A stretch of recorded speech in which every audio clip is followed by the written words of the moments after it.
In the previous video, we tried to characterize our data by the various scales of measurement: nominal, ordinal, interval, and ratio. However, there may be more intuitive ways to characterize our data. Broadly speaking, we can think of our data as being qualitative or quantitative in nature. Qualitative data is typically represented on the nominal and ordinal scales of measurement, and quantitative data is typically represented on the interval and ratio scales of measurement. Now, what is qualitative data? Qualitative, as the word suggests,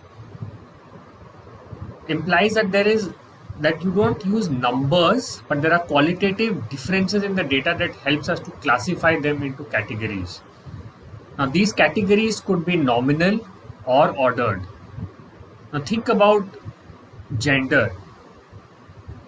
A respondent could either be male or female, or a person could belong to a particular religion: Hinduism, Islam, Christianity, could be white or black. Notice there is no order or no hierarchy in these categories. Male and female, there is no hierarchy here. Similarly, there is no hierarchy in these religions or in these races. However, because of the name of the categories, these categories are distinct, and this is what nominal categories mean. How are ordered categories different? There is a definite hierarchy or a definite order. Think about ranks.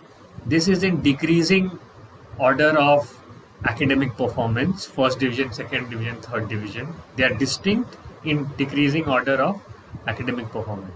Similarly, think about levels of satisfaction with the product. These categories are in increasing order of satisfaction with the product. You may be very dissatisfied to neutral to very satisfied. Think about COVID symptoms, from asymptomatic to mildly symptomatic to severely symptomatic. This is in worsening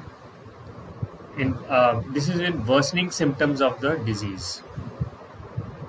So this is about qualitative data.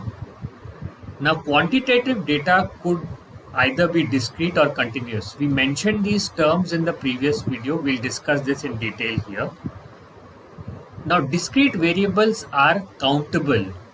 Think about number of customers in the mall. You could have no customers, you could have 1 customer, 2 customers, 10 customers, 11 customers, 40, 41, 50, 100, 1,000 customers. But the key aspect here is that the number of customers is always going to be a non-negative integer. You cannot have fractions of customers in the mall. You can't have 10.4 customers or 10.56 customers. Similarly, think about number of motorcycle accidents. You can have 0, 1, 2, 10, 11, 12, 15, 40. Again, non-negative integers. You can't have fractions of motorcycle accidents in a year. And this is what the word discrete means. You are jumping from 0 to 1 to 2 to 3 to 4. In contrast, continuous variables are not countable. Think of any range of real numbers.